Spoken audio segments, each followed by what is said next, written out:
The Stockton Marine Corps Club and the American Legion Colorado Post 16 welcome you to the recognition ceremony of the 79th anniversary of the battle fought by the United States Marine Corps and the Japanese Imperial Army at the island of Iwo Jima, and to honor one of the very few remaining Iwo Jima veterans, Corporal Frank Wright. We are also acknowledging Battle of Guadalcanal veteran, Marine, Master Sergeant Robert Bob Porter.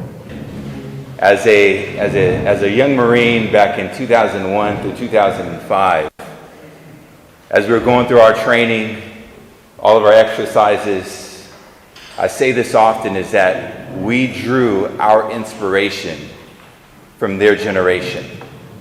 The cadence that we sang on our runs, all the time we spent on the parade deck, the inspiration came from those World War II veterans.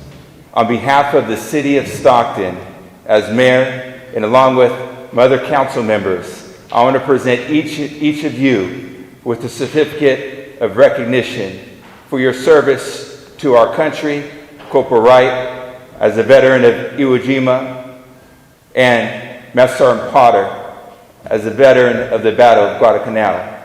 In July of this year, a few of us are making a trip with Frank to Guam, and I learned another title that the local Chamorros, people from Guam, call Frank.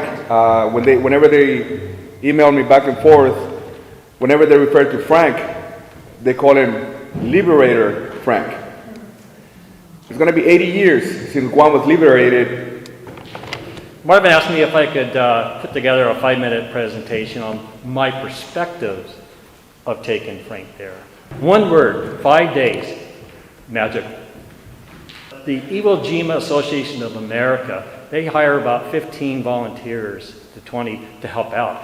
And they're all people who have done work on honor flights, and there's another organization called TAPS, which they take veterans and their families on retreats to, with counselors to talk about some of their issues. There's 200 plus living Marines that fought at Iwo Jima, and there's Navy, Coast Guard, Army, Air Corps. They invited everyone that they could find and get a hold of.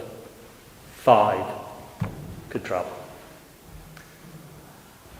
3 Marines, 1 Navy, 1 Merchant Mariner.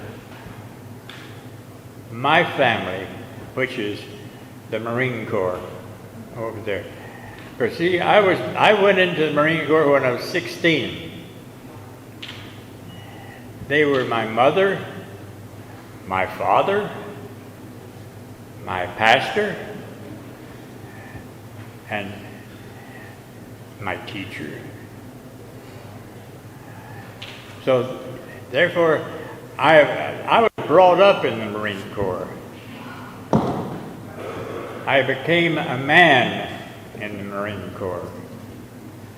And that's another thing that the Marine Corps does teach you: discipline.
Good night, Chesty, wherever you are, and go for the Raiders.